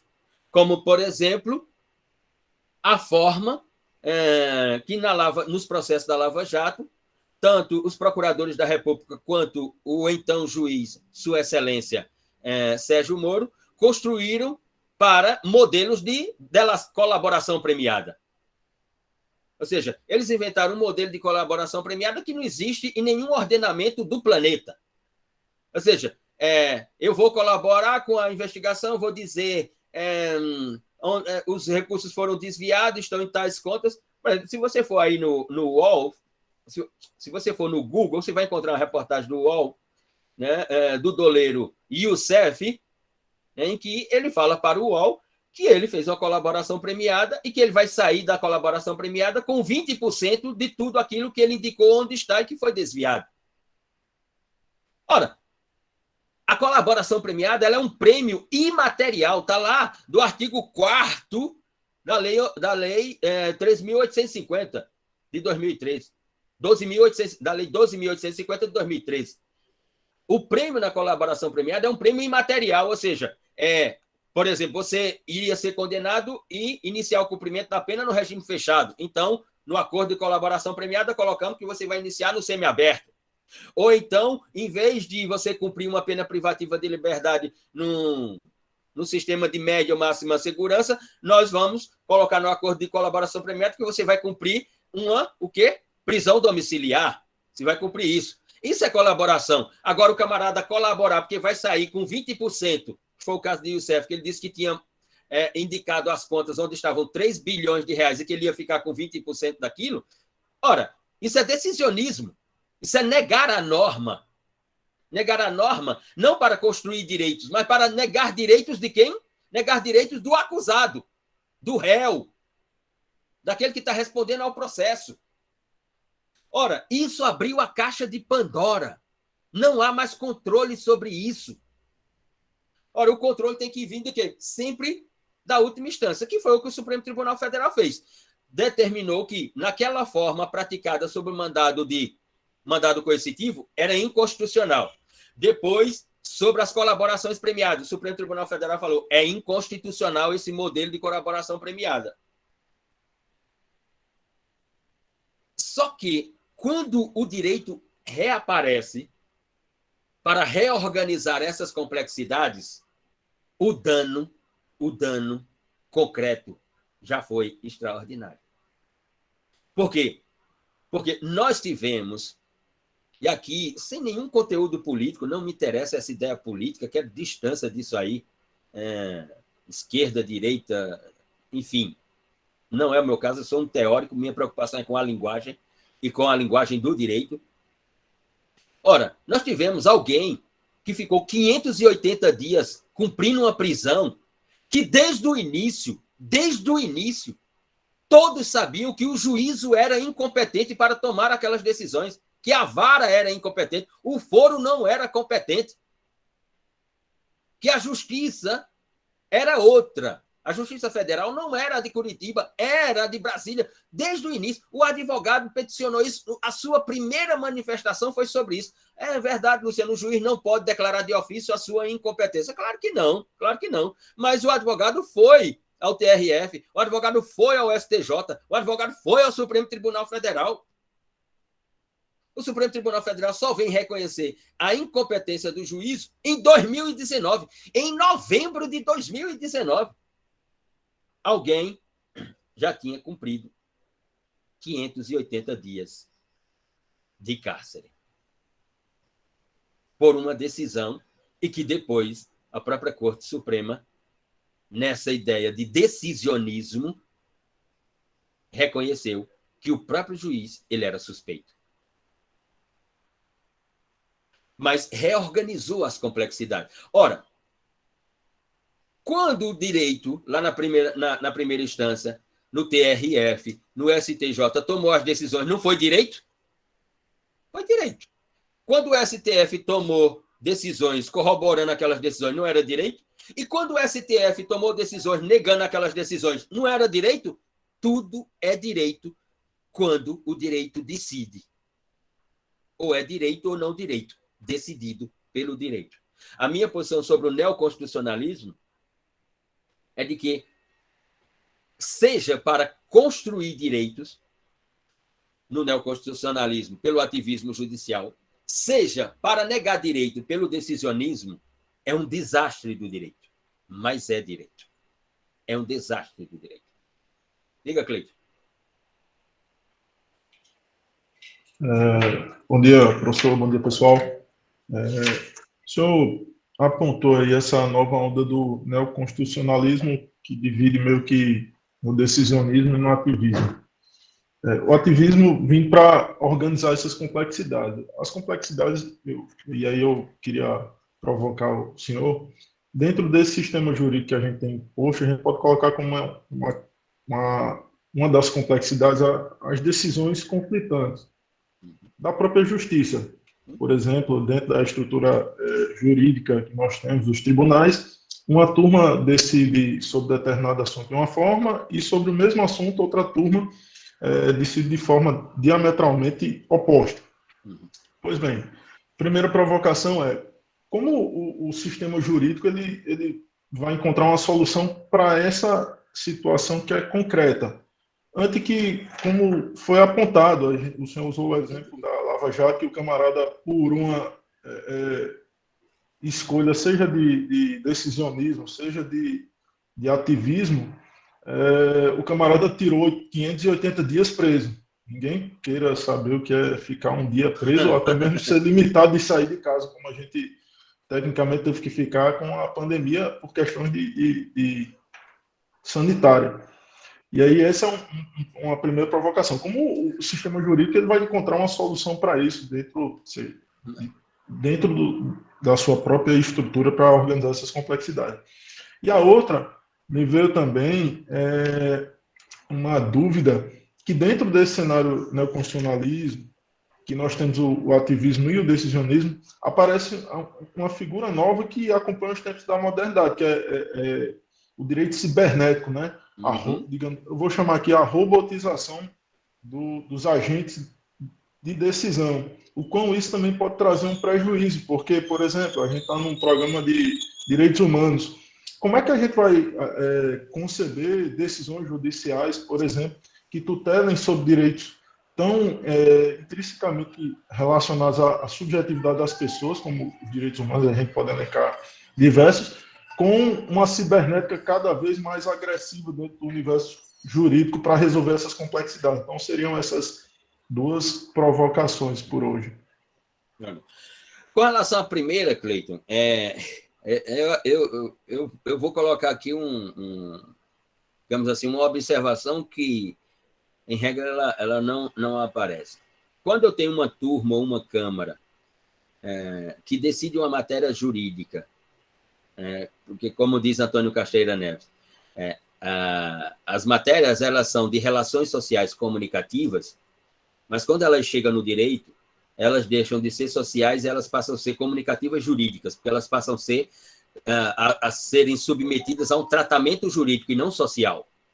E aqui é uma diferenciação que tem que ser reconhecida. Ela é social na sociedade, na produção comunicativa da sociedade. Quando ela é transportada para o direito em forma de ação, de lide, então ela não é mais social, ela passa a ser jurídica. Porque o compromisso do direito com ele próprio é de uma construção de uma verdade jurídica e não social. Esse é um ponto que não pode ser ignorado na observação.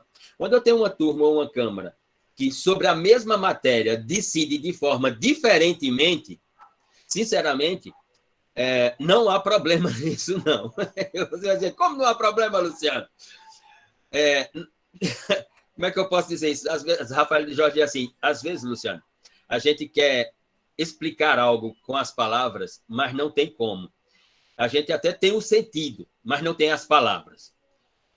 Por que não é? Porque quando uma turma decide de forma A e a outra turma decide de forma B, por exemplo, a primeira turma do STF decide a matéria de forma A. A segunda turma do STF decide a mesma matéria de forma B. Isso é um problema? Não. Porque quando foi decidido de forma A ou foi decidido de forma B, é direito. Então, não há diferença. Não há diferença. A turma A tomou uma decisão, e aquilo é direito. A turma B tomou uma decisão que é totalmente diferente da turma A. Aquilo também é direito. Ambas são direito. Então, qual é a diferença? Se ambas são direito, não tem diferença. É porque nós interpretamos, em regra, ainda quando a relação está no social, mas ela não está mais no social. Ela não está mais no social. Ela agora é jurídica. E se nós tivéssemos no direito positivo de Kelsey ou na escola da exegese, isso não aconteceria. Isso acontece porque nós estamos no neoconstitucionalismo. Por quê? Porque no neoconstitucionalismo, os juízes, né, esses rapazes que nós formamos na universidade, né, e que chegam cada vez mais jovens ao cargo de juiz, com 25 anos, 27 anos, 29 anos, e aí você pergunta qual é a experiência dele e tal, ele diz, não, eu passei no concurso, essa é a minha experiência, ótimo, maravilha, beleza. A questão é que eles estão construindo o direito, eles e elas estão construindo o direito. Se constrói da forma A ou da forma B, é sempre direito, então não há diferenciação. Enquanto que nós estamos do lado de cá interpretando pelo lado social. E assim, mas como é que aquele juiz, né, concede aquela liminar e num caso semelhante, na outra turma o juiz não concede a liminar? Por quê? Eles são construtores do direito. E seja qual for a construção, quando ele decidir, será direito. A sua pergunta, estão organizando as complexidades com isso? Na minha interpretação, aqui é que está o ponto. Não. Estão desorganizando as complexidades. Eles estão maximizando as complexidades. Porque se eu tenho um caso que ele tem todas as semelhanças, um caso A com um caso B, do ponto de vista metodológico, né, do direito, interessante seria o quê? Construir uma harmonização entre as decisões. Para o quê? Para lá fora, no social, as pessoas, e eu digo assim, as pessoas já a partir do seu senso comum, assim como os advogados, como profissionais desse universo chamado direito, terem a ideia de que, olha, quando chegar aqui no meu escritório a matéria tal, eu já vou dizer para o meu cliente, olha, vai funcionar assim. Por quê? Porque tem uma harmonização. Não existe mais essa harmonização. Não existe mais essa coisa chamada jurisprudência. Quando eu cheguei na Faculdade de Direito em 1994, jurisprudência era algo, quando o professor ia dizer assim, olha, um professor de Direito Penal dizia assim, o crime de furto, faça um levantamento jurisprudencial sobre o crime de furto pela teoria do princípio da insignificância. Você ia procurar a jurisprudência do TJ de São Paulo, do antigo TACRIM, e você identificava o quê? Você identificava que, por exemplo, no TACRIM tinha só um juiz que reconhecia o princípio da insignificância, chamado Carlos Vico Manhas, que depois, inclusive, vai fazer seu doutorado na PUC de São Paulo, exatamente com o título da tese, né, o princípio da insignificância pela ausência de tipicidade material. Você ia para o TJ, nenhuma Câmara do TJ reconhecia o princípio da insignificância. Então, você chegava para a aula, fazia uma exposição para o professor e dizia assim, professor, olha, no TACRIM tem um juiz, porque no TACRIM era chamado de juízes e não de desembargadores. No TACRIM só tem um juiz em uma Câmara que reconhece o princípio da insignificância. E o seu voto é minoritário, portanto, na Câmara, No TJ não tem nenhuma. Havia uma uniformidade, ou de afirmação ou de negação. Hoje você nota o quê? Uma dissonância. Ora, aquela realidade lá, ela organizava uma complexidade pela negação, deixando de fora do direito. Mas era uma organização de complexidades, deixando de fora do direito. Essa aqui não organiza as complexidades, ela maximiza as complexidades e desorganiza as complexidades. De José Godoy, no TJ São Paulo, continua na negação. Exatamente, lá continua a negação. O que eu tenho é uma desorganização. Porque você, como advogado, chega o cliente diz assim, olha, eu estou com um caso assim, como é que nós vamos... Qual é o parecer do senhor? Você diz assim, olha, rapaz, seguinte, eu vou ser muito realista para você. Aqui, nós vamos ter que ir por aqui, até um determinado momento, os pedidos não serão aceitos, vamos chegar a tal ponto, aí tem uma perspectiva de ser aceito ou não ser aceito, e aí lá na terceira instância, lá no STJ, se cair na turma tal, aí vai ser aceito e a gente resolve a questão. Isso desorganiza as complexidades. Essa construção desorganiza. E por quê? Porque nós tivemos uma transformação do labor judicante. O juiz ele vem se transformando na democracia política. Ele é o único personagem que se transforma. Os outros dois não se transformam. O executivo continua com as mesmas funções desde a fundação da sociedade moderna. O legislativo continua com as mesmas funções desde a fundação da sociedade moderna. O judiciário não. O judiciário não. O juiz ele é cada vez mais um personagem preponderante na democracia política. Ou seja, ele é o que José Eduardo Cardoso, num debate com Sua Excelência Sérgio Moro, se eu não me engano, na Universidade de Stanford, no meio daquela pandemia que estava a Lava Jato e os processos e tudo mais, que aquilo também era uma pandemia, né? Num debate na Universidade de Oxford, Sérgio Moro falando sobre o juiz construindo o direito e tal. E aí José Eduardo Cardoso, isso pode encontrar no YouTube esse debate de José Eduardo Cardoso com Sérgio Moro, tá lá um debate interessantíssimo. E José Eduardo Cardoso vai e fala assim, o juiz, no neoconstitucionalismo, seja pela ideia do ativismo ou do decisionismo, ele se tornou o controlador dos outros personagens da democracia política. Ele controla o parlamento e ele controla o executivo. E aí, José Eduardo Cardoso perguntava, mas sim, o juiz ser o controlador do executivo e do legislativo não é problema, e não é mesmo. Não é mesmo. A questão não está aí.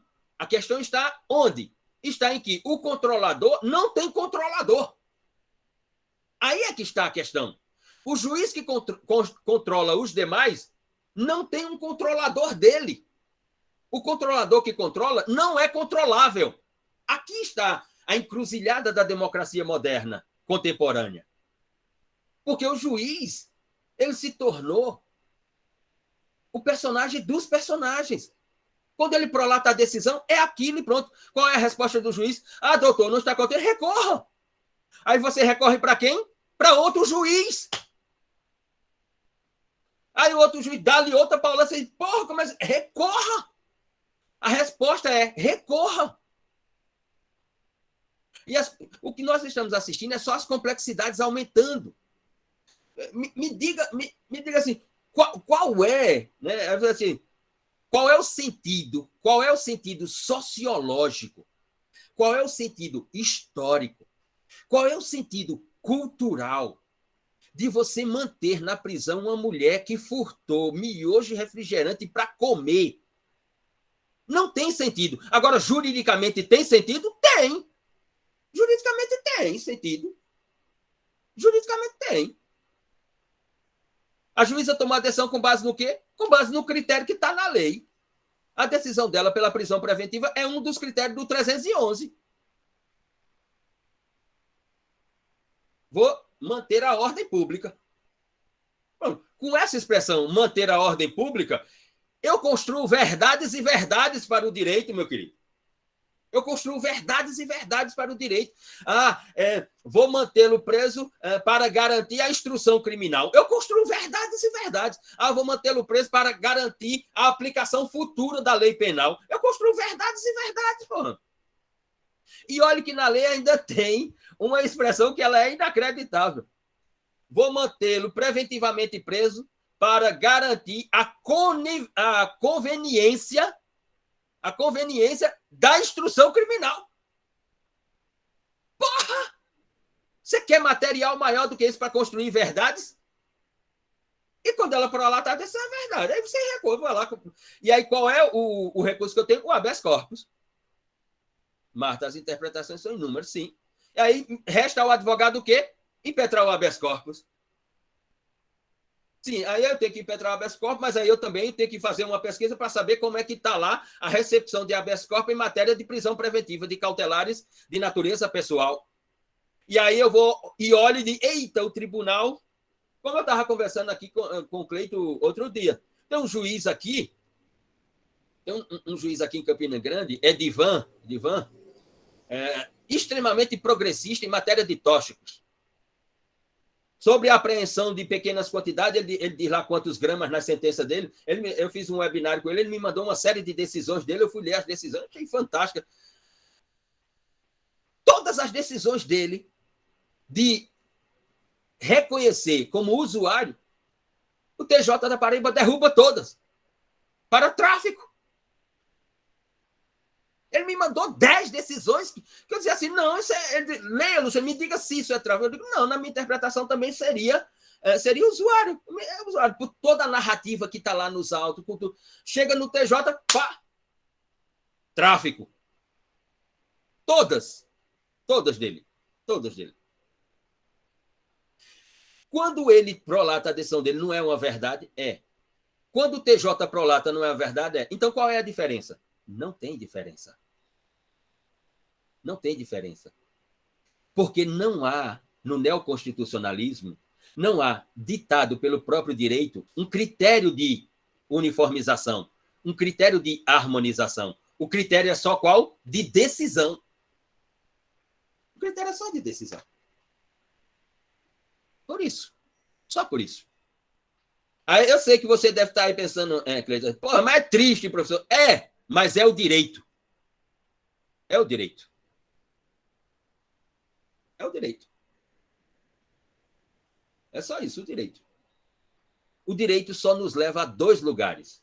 A ele próprio, quando ele diz que estamos no direito, ou ao não direito, quando ele diz que nós não estamos no direito. Só esses 2 lugares que ele não leva. A mais nenhum outro lugar. Nesse sentido. O segundo elemento dessa metodologia se chama paradoxo. E a pergunta é, o que é paradoxo? O que significa a palavra paradoxo para você?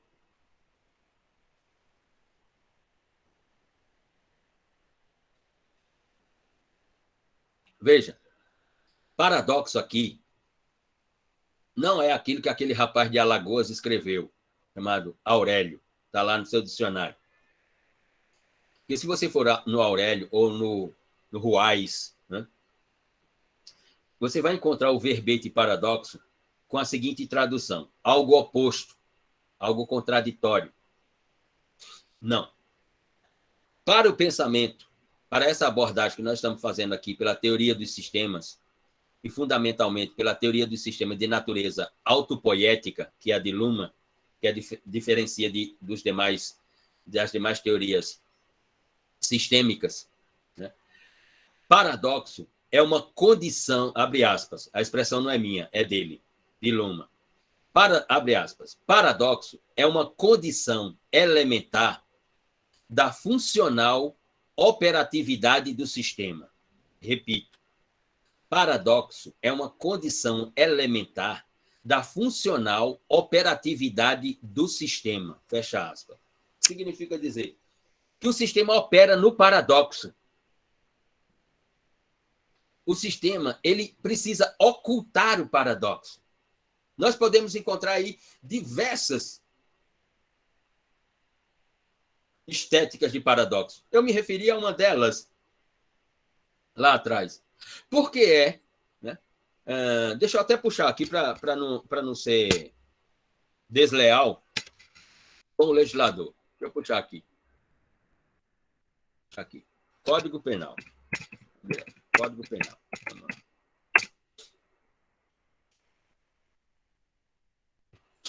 Aqui do famoso decreto 2848 do Planalto, legislação do Planalto, vamos lá. Vou puxar o artigo 121. Aqui no artigo 121 diz matar alguém. Reclusão de 6 a 20 anos. Veja, matar alguém tem uma pena de reclusão de 6 a 20 anos. Matar alguém dolosamente, intencionalmente, seja o dolo direto, seja com um dolo específico, com dolo simples, com dolo genérico, até com dolo eventual, enfim, com uma das categorias de dolo. Matar alguém. Matar alguém. A pena base é 6 anos. Né? E aí a argumentação jurídica diz que é o bem jurídico mais relevante, protegido pelo direito penal, bababá, essa baboseira toda. Aí nós vamos mais à frente. Aí nós chegamos no artigo 159. Quer ver? Vamos lá para o 159.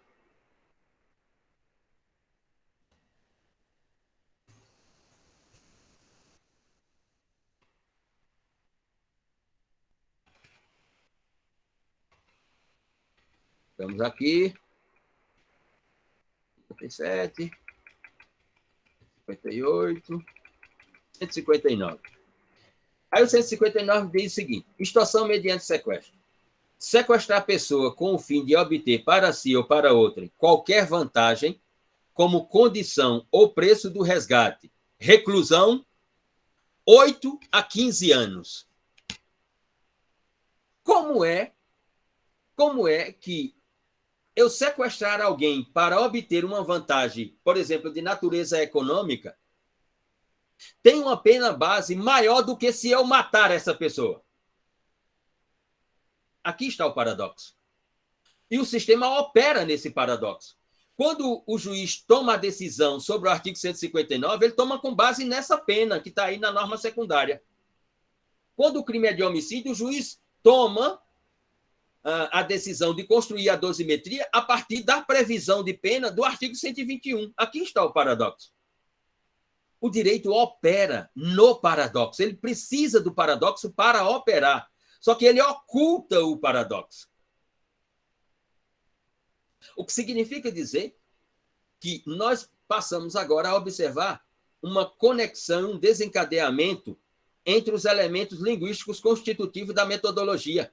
A minha verdade, ela também é paradoxal, porque ela não é a única verdade. Porque o direito decidiu que ela é uma verdade, mas fora ficaram outras verdades. Então, minha verdade é paradoxal. E o direito opera o sistema na paradoxalidade dessas verdades, como, por exemplo, a verdade do artigo 121, a verdade do artigo 159. E por que o direito opera nessa ideia de verdade que é paradoxal dentro de um paradoxo funcional operativo? Exatamente por causa do terceiro elemento da metodologia, por causa das complexidades. Ah, Luciana, muito bem. Mas aí cabe uma pergunta sobre o terceiro elemento linguístico constitutivo da metodologia. E agora eu quero ouvir a todos. O que é complexidade? Qual o conceito de complexidade?